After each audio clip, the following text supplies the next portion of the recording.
Hello everyone, this is the Module 1 overview video for English 111. Module 1 introduces us to this concept of the information ecosystem. If you look in the module introduction, it lays out this article written by Knut Oberger, and the article is called The Information Ecosystem. It defines an ecosystem as a complex network or interconnected system. So this module is all about how information exists and fits within this ecosystem or this complex network that is interconnected, and how we essentially are people that create and consume information every single day through all sorts of different mediums, on our tablets, on our phones, on the internet, all sorts of digital spaces and so forth. And this class really deals with communication and writing about this information ecosystem. So there's a list of questions here for you to consider. There are some readings here and some resources, and I'll get into those in greater detail in just a moment.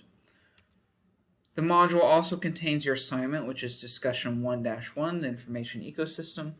And in addition to the prompt and assignment details, you'll see that down towards the bottom, there's those readings and resources again. Now, the primary reading for this module, and really for the course, because it's the anchor text, is The Information Ecosystem by Knut Oberger. And when you click on it, it opens in a new window. This article was originally published in 1989, so Berger was writing at a time when the information ecosystem was quite different from what we think of it now. You know, he was transitioning from typing on a typewriter to using the basic word processor. Even the way that music was consumed at the time was different. You know, they were moving from out of the 8-track to the cassette tape, and CDs were a few years from becoming popular and things like that. You know, the cell phones, of course, weren't around. People didn't have home computers for the most part for a while still. The internet was on people's horizon as technology that was going to change things, but at that point, it hadn't really made the national or global impact that we have now, for sure. So it was a very different time. My recommendation for you when you read this text is to annotate the text. And so you can do this in a couple ways. Well, annotate specifically means to write on a text about a text. So you can do what I did, which is you can actually print out a copy of the text. And then you can actually write and make notes on the text as you go through. Or if you don't have access to a printer, you can make notes in a notebook or in a Word document separately as you read. But I recommend that you annotate the text or that you take notes on 3 main things, and those are the main ideas of the article. That is, what are the big points that Berger is trying to communicate? What are the big things that are meaningful to him? What are the big points he's trying to communicate to us as his readers? Second thing you should notate are supporting reasons that he gives or supporting evidence that he gives that supports those main ideas. So you want to figure out what are the main ideas of the text, and what is the supporting evidence or the supporting reasons he gives for those main ideas. Now, this doesn't matter whether you agree with Berger or not on the points. You're trying to just understand what he's saying and how he supports it. So you should be taking notes on those things. And then third, I recommend you annotate for the author's concerns. What are the issues that he's worried about? What does he see coming up in the future? How does he suggest that those issues or those potential obstacles or problems be handled? So you want to read the text, but not just to read it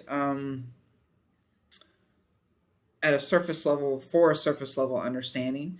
You want to try and dive deeply into this and really understand the main ideas, the evidence he gives to support it, and his concerns. And once you have read that text, then you can come back and you can take a look at your assignment. So this says that after reading the information ecosystem, your initial prompt should begin by introducing the title of the text, author's name, and the main idea of the text. This should take 2 to 3 sentences.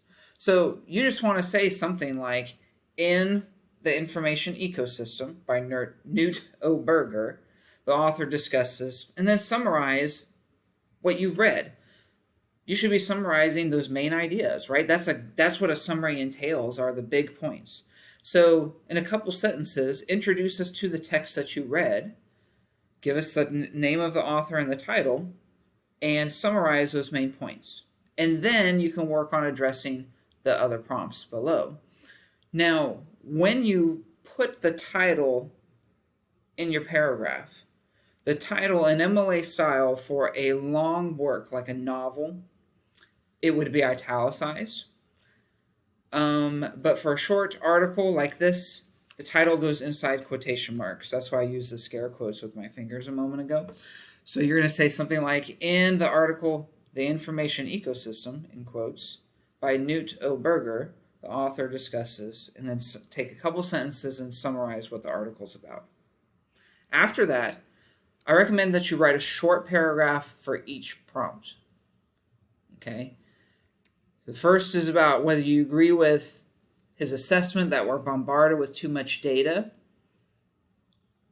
And again, think about the fact that he wrote this in 1989, where he thought he was being bombarded with too much data. Do you guys think that it's different now? There's been a lot of development since then, so it's probably different now. Then there's whether you agree with this, that using an ecosystem is an appropriate term that for defining or describing the interconnected relationship between information. And then finally, there's a quote about how he says that even though we may be overloaded, we're gaining increased control. Can you think of ways in which we're gaining increased control? Are these always positive? And so forth. So you've got 3 paragraphs essentially to write after your summary paragraph. Then you have one last task. At the end of your post, so down at the bottom, you're going to write a question for your peers. Why is this for your peers? Because this is a discussion board. So everything that you write is going to be posted for other people to see and read and respond to. And you need to ask a question about the text that you just read. Okay? And to help you formulate or frame your question, I've given you something called the Bloom's Question Cues chart. And you're going to write a question that comes from category 2 or category 3 of that chart. Your question should relate directly to something from the article. So down here is the Bloom's Question Cues chart. Say that 20 times fast. You just download it, and you're going to pick something from, like a question stem from section 2 about understanding, or section 3 about applying. So for example, you might say something like, how would you show your understanding of Berger's assessment of something, whatever idea? And you could refer to a specific idea, or you could even refer to like a specific paragraph. What would result if Berger's understanding of the information ecosystem, and then fill in the blank? Or maybe something like, how would you compare Berger's experience of the information ecosystem with our current situation, or whatever? So fill in the blank. What's the main idea of paragraph 7? These are things that, so you're asking a question that relates directly to the information ecosystem article. You might wonder, why on earth am I asking questions about a text? This is a writing and inquiry course, so it's not just about you writing, but also about you asking questions. That's what inquiry means. To really understand a text, you need to be engaging with it. That's why I'm suggesting that you annotate it. When you engage with the text, you learn more about what it is saying. You question it more deeply. You can relate to it better. You can agree or disagree with greater ease because you are engaging with the text. But asking questions is a critical skill for a college student, for any person in the modern world to have. So, we're going to practice asking questions, and I'm just giving you a framework with which you can do that. Now,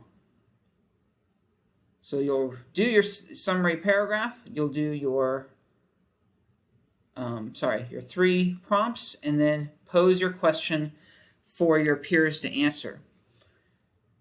You're going to post that, and the way that you do that is that you will have a box down here to click in, and you can just type your stuff in there and post it. And once you do that, you'll be able to see your peers' posts. And you then also need to go and respond, it says down here in the grading criteria, to your peers. So your original post needs to be at least 200 words. You can write more, just don't write less. And honestly, in order to really do this well, you're going to have to write more. Like, don't write to 200 words and then go, there, I'm done. That's good enough. It's not going to be good enough. Give me something substantive. So it's going to be more than 200 words. You're going to reply to your peers with 100 words each. You have to reply to 2 of your peers. So you're going to write 100 words to this person and 100 words responding to this other person. When you respond to them, you need to answer their question. You can respond to anything that they say, but you have to include a response to their question. Likewise, they can respond to anything in your post, but they have to respond to your question. Okay? So that is the overview of Module 1. If you have any questions, send me an email. Good luck.